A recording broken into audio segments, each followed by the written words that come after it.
See, if you don't believe that there's a resource that is called God, if you don't believe that there is a resource that is called Spirit, if you don't believe that there's a resource or a reason in any way, shape, or form to have faith, then you're already broken, right? Don't matter how much money you have, don't matter how many women you have, don't matter how much sex you have, don't matter what the relationships are, what the cars are, what the anything, you'll always be sick and ill, okay? And you never have anything. You have everything material that there is, but you won't have crap unless you have God, or unless you have faith, unless you have Spirit, okay?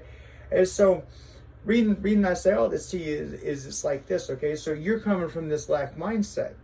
But when you step out of this lack mindset, you step away from push and you step into pull. Now, what does pull mean? Now, I have a big issue with this. This is near and dear to my heart. This is something that I'm currently still trying to fully work my way through, okay? And that is that I'm used to doing for myself, okay? I don't expect anybody to do a damn thing for me, okay? I'll hop out I'll hop out in this shed when it's 25 below and film a video if I need to, or get my mind straight if I need to, or do whatever I need to, okay? I don't care what the staircase is I gotta climb. I'm here to climb, baby, okay? I don't care what the amount of work is I gotta do. I'm here to work. That's what I do, okay? So when it comes to that side of things, my thing is I'm used to doing for myself. So I have a hard time when it comes to God, for me to ask God for things, or for me to be receiving of things from God, because I don't view God as an ATM, and I don't want to view God as I don't ever want to, so to speak, use God, if there were such a thing you could do. And so when it comes to pull, that's what this really is we're talking about the fact that the spiritual realm exists. Your heavenly Father, your heavenly Mother, they exist, and they love you, and they have a whole wealth of finances for you. You'll never deplete them of what they have. You can ask until the cows come home, and they could give you every damn thing that you asked for. And rather, this is a thought experiment, because they wouldn't, because some of the things that you would ask for would hurt you. It has to be in line with your path. But nonetheless, though, if they did, you would still never deplete them. If you started wishing right now and just kept on wishing to your last breath, and you would, because you would never be happy, because then you would fall into just wishing, but you would never deplete them of anything that they had, okay? So technically you can't overuse God, because God has everything. God has you, okay? So when it comes to pull, though, okay, we have to realize that when we sit and push, and we push everybody else out of our circumstance, and we say, this is mine, this is mine, this is mine, this is mine, this is mine, you can't have claim on it, and we push everybody else away from it, then you stand alone, okay? But when you come into a situation from a pull aspect of a, how do I put this?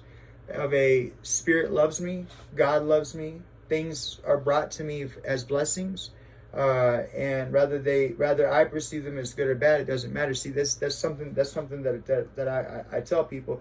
You have to stop considering your hardships or your bad times as bad things. It's not that way. It's never intended to be that way. You have to change your perception, your judgment of the situation. Once you take your judgment out of the situation and look at and take your perception onto what it is that's bothering you, okay? Whenever you find something, that you find a block anywhere in your life, the chances are you've applied your judgment to it, and your judgment is wrong. I'm not judging you. I'm telling you. I'm saying if you find a block in your life, your judgment's probably wrong. You go back, you address the situation. The second you take judgment out of it, you'll see a whole new perspective of it. Once you have that new perspective of it, bam, things will click together. That's how that works, okay? God's never trying to bring you hard times or problems. God's just trying to allow you to grow and bring you soul growth and do good things for you, okay? It's your perspective, your perception that messes things up. You get me? It's the way that you take it, all right? So when it comes to your perception and your perspective and these things, okay? When you come from I have to do it, I have to do it, I have to do this, I have to be first, I have to compete, I have to do better, okay? Then you're not allowing yourself to be blessed and taken care of by God. You're not allowing God anywhere in there. And I say therefore, because this is the point right here, is that you since you have free will, you have the ability to limit God in your life. Yes, you do. Okay? God will always be in control of your circumstances, right? And God will always be in control of the world around you. But you can limit how much God is in your life very, very much so by just simply choosing to do all of the work yourself. God says, okay, you have free will. Go do all the work yourself. Okay? So if you're bitching and pissing and moaning, the truth of the matter is that you need faith, okay? The world isn't reacting to you in a negative way because the world wants to react to you in a negative way. Half the people that you see that you think don't like you, it ain't nothing about that. And half the time, they're not even considering you, right? Half the time, it's something else, and they just happen to, whatever, okay? And that's just how you took it. That's what I'm saying. This is all about perspective. This is all about perception. That's all this is, okay? So when we come into the perception that we're not allowing God into our life because we limit these things, because we say, oh no, I'm going to do it for myself, I'm going to do it for myself, I'm going to do it for myself, the God says, hey, good luck to you, Tiger, go do it for yourself, okay? So, but when we do allow God into our life, and that's what this formula is about. It took me forever to understand this, but I understand this. Okay, so this is, by the way, is a video on manifestation and how to do it. Imagination into will through belief in spirit. So I thought to myself, I says, well, what does that mean? Okay. Now, I talked earlier in the video about the fact about the English language and how we say things, but they allow us to just skip over the depth of the meaning of something.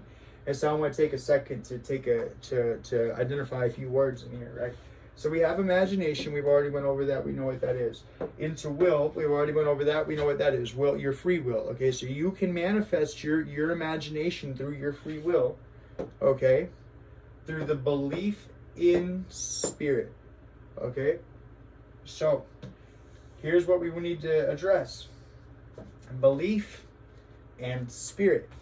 Alright? So, if we know that we can manifest our imagination into reality through our free will, and the only thing that we have to get through is through the belief in spirit, then what does that mean? And I come to understand what that means. That's why I'm making this video. I'm not saying I'm any way practicing it. It makes sense to me. It's clicked, and so now I'm telling you guys. The way that works through belief in spirit is like this.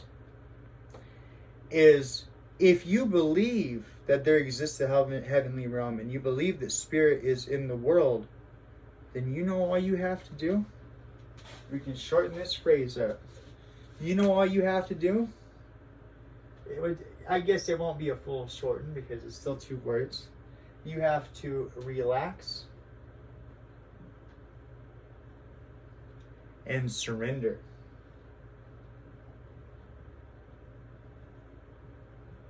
I ask you, half the things that you consider to be bad things in your life, or half the monsters or demons that you think are lurking around the corner that are going to hop out at any time?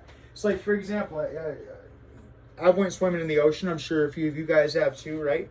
Did you encounter a great white shark? Was he just sitting out there waiting for you with his name on you? Or with your name on his mind, right? Waiting for you to hop in so he could... No. Didn't happen. We still here, right? Okay, so what am I pointing out here?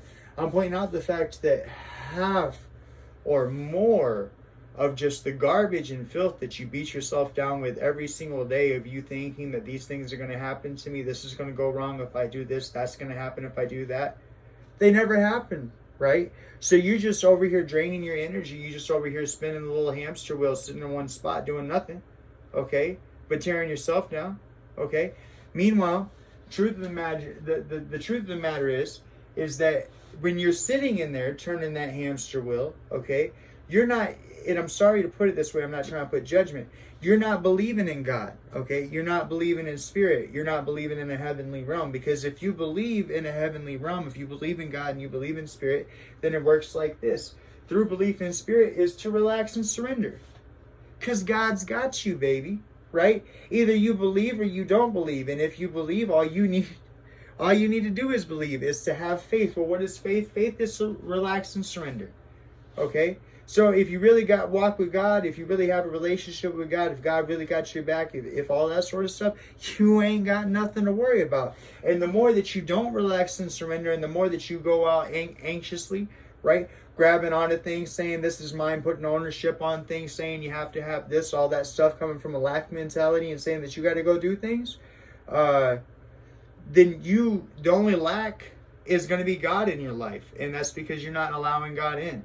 If you relax and you surrender and say, God's got me, God has a plan for me, then that will be the reality you experience. Get me? All right. Love y'all.